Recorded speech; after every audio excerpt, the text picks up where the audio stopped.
Welcome back to your latest industry recap, and there are two stories I'd like to take a look at today, from a new upcoming aircraft order in the works at Airbus and Boeing to Qatar Airways boosting its flying to markets right around the world. Let me begin with a new prospective order. Airbus and Boeing are going to lock horns once again to compete for a new order from the Public Investment Fund of Saudi Arabia, specifically for their respective freighter divisions. Bloomberg reports that the investment fund is seeking freighter aircraft as part of efforts to basically launch a new cargo operator in the region. The family of aircraft listed as the ones being targeted is that of the 777 with Boeing and the A350 at Airbus. The latter I speak of is one yet to be certified and is certainly considered as the new era for freight travel. Boeing is moving ahead as well with the launch of its 777-8F, a next-gen type that will replace the 777F and compete with that aforementioned A350F by bringing greater efficiency levels to the industry.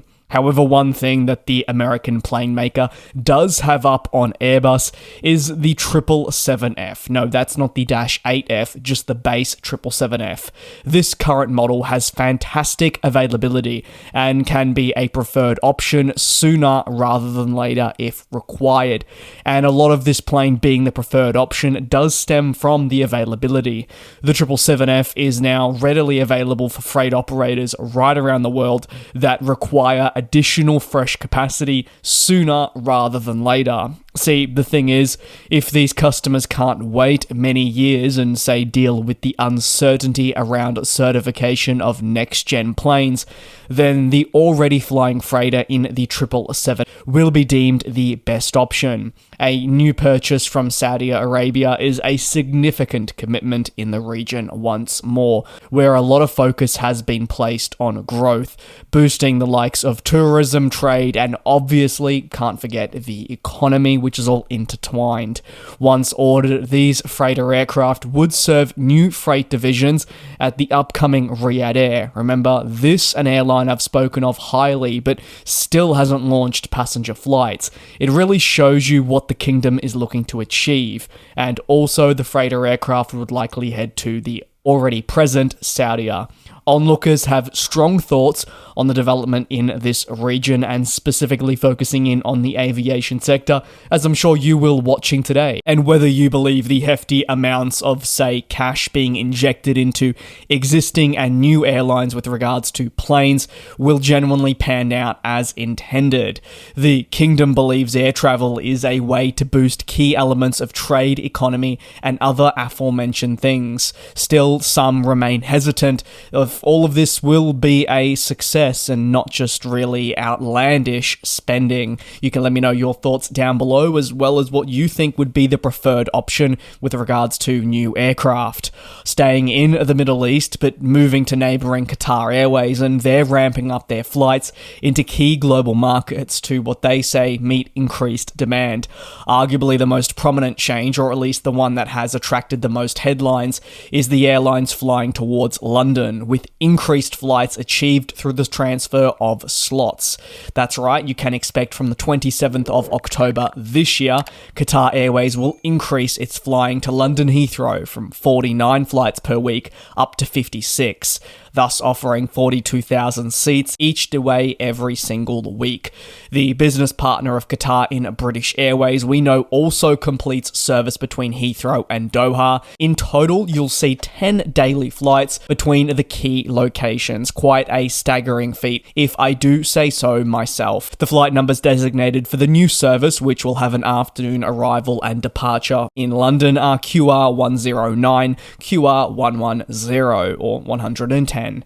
Other network increases are slated to occur, with Qatar Airways bumping its flights to Mali and the Maldives, with another daily flight set to commence on the 13th of December this year. So as a result of the service change, we'll actually see flights flights increase from 21 per week to 28, and fantastic connectivity will also be available through partners at other major European hotspots. Now, the airline highlighted locations such as Germany, Italy, and the United Kingdom. Qatar has designated these flights as QR 627, 673. These will have a lengthy layover of some 12 hours, equating to a morning arrival in the Maldives and an after-dinner departure. Meanwhile, there'll also be increases towards Miami as part of a focus on the US network. From the 16th of December, 12 weekly flights will be offered, and that is up from the current 10. Qatar Airways highlights that by increasing flights to Miami, a lot of focus will be placed on enhancing travel to markets such as Indonesia, Thailand, and the Philippines, all obviously through their hub of Doha.